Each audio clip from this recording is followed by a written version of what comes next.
I'm the natural person, I'm the living man. For the record, my name is Thomas Styron II.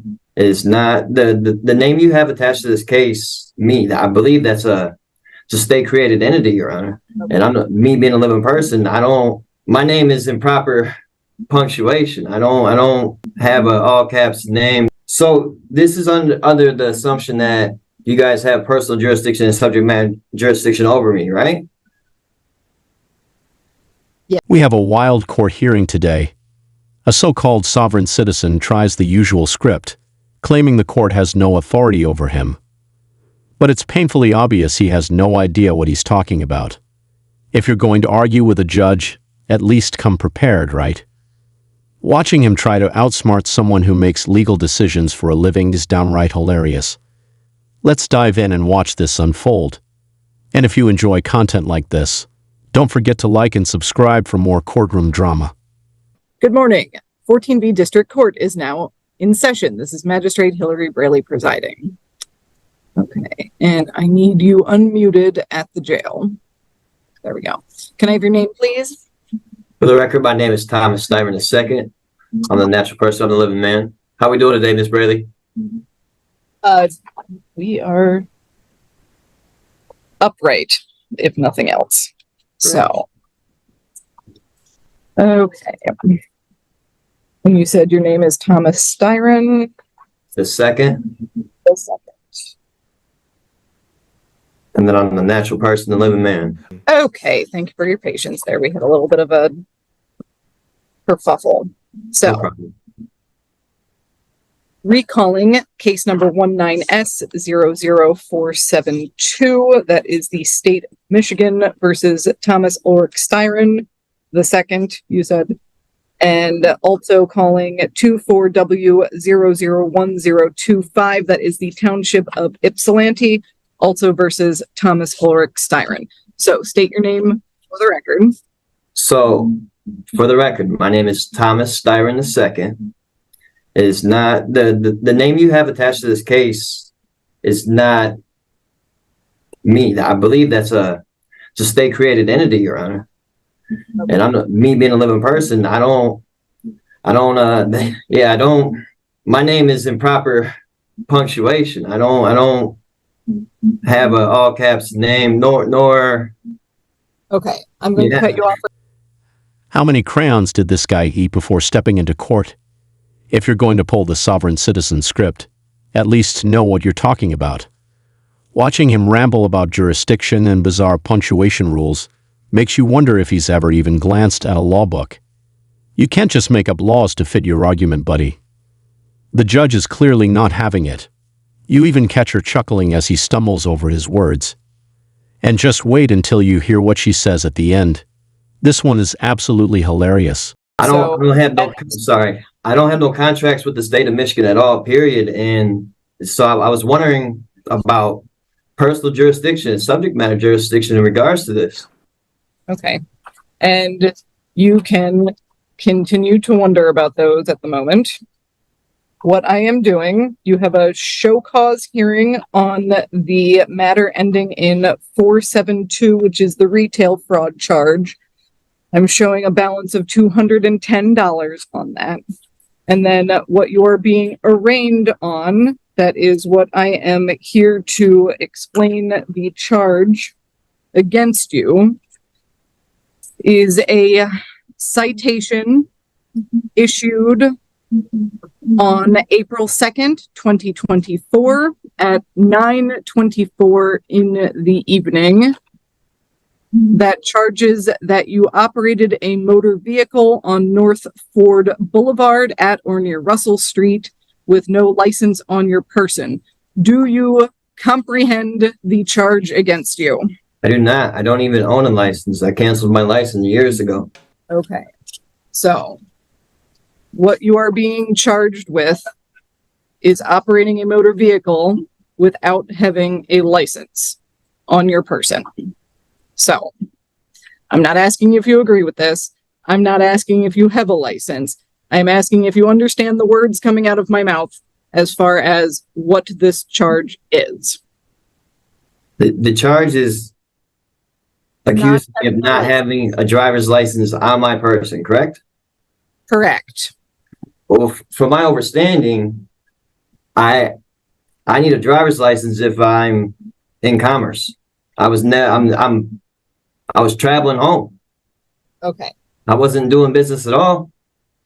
And also from my understanding, I don't need a license to do that. And your overstanding is incorrect, sir. But we are not going to get into that. This guy just snitched on himself. The charge? Driving without a license. Instead of keeping quiet, he digs himself deeper, admitting he hasn't had a license for 2 years and trying to argue that he was traveling instead of driving. Come on, dude, you're literally handing them all the evidence they need. If you get caught without a license, the worst thing you can do is deny you were driving at all. It just makes you look guiltier. And honestly, does anyone know how much a driver's license costs? It's really not that expensive, and following basic laws would save these sovereign citizens so much hassle and jail time. I'll give him this, he's being more respectful than most, but he's definitely not the sharpest tool in the shed. What do you guys think? Let's dive back in. For now, you are saying that you have understood the words as far as not having a license on your person. It is a misdemeanor charge with a maximum penalty of up to 93 days in jail, a $500 fine with court costs, or both. So this is under the assumption that you guys have personal jurisdiction and subject matter jurisdiction over me, right? Yes. So At this time, the court is going to set a pre-trial date for you. That will be before Judge Washington. ma'am, can we prove the jurisdiction first before we go ahead with setting a trial for that entity or a pre-trial for that entity? Yeah. I hear you. And at this point, you are appearing in front of the court. You have put your name on the record.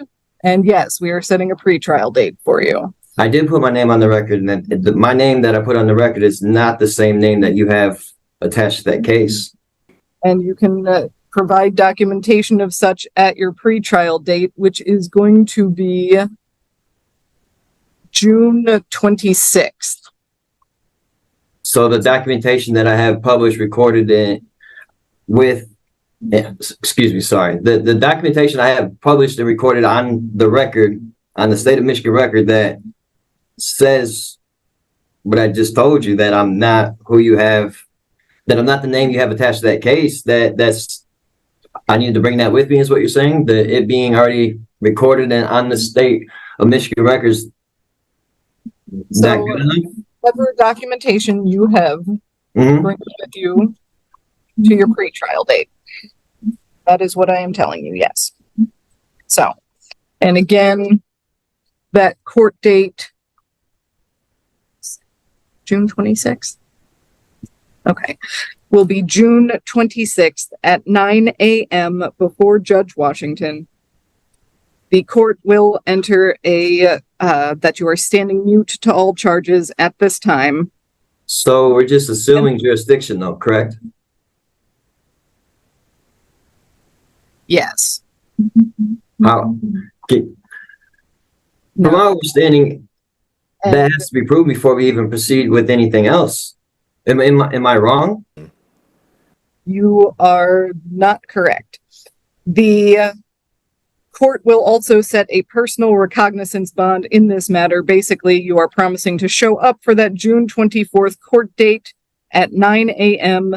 over Zoom before Judge Washington, where you will have your pretrial. Okay, so at this point, your hearings are concluded. You are free to stand up and tell the jail that you are finished. So I need to be there under threat, duress, coercion of going to. I absolutely love how this judge handled the sovereign citizen. She let him talk a little too much at times, but she kept control of the courtroom, shutting him down when needed and even throwing in some sharp comebacks. We need more judges like her, patient but firm, with just the right amount of sass to deal with these folks who think they can outsmart the law with nonsense arguments. And speaking of nonsense, What do you guys think about Zoom court hearings? Personally, I think they're a joke, especially when a sovereign citizen is trying to argue their case over the internet. It's like trying to have a serious debate with someone wearing a clown nose. It just doesn't work. Most of the time, these hearings get completely derailed, and the judge struggles to maintain authority. But anyway, that's a wrap for this video. Thanks so much for watching. Don't forget to like and subscribe for more content, and let me know what you thought about this hearing. Take care, and I'll catch you in the next one.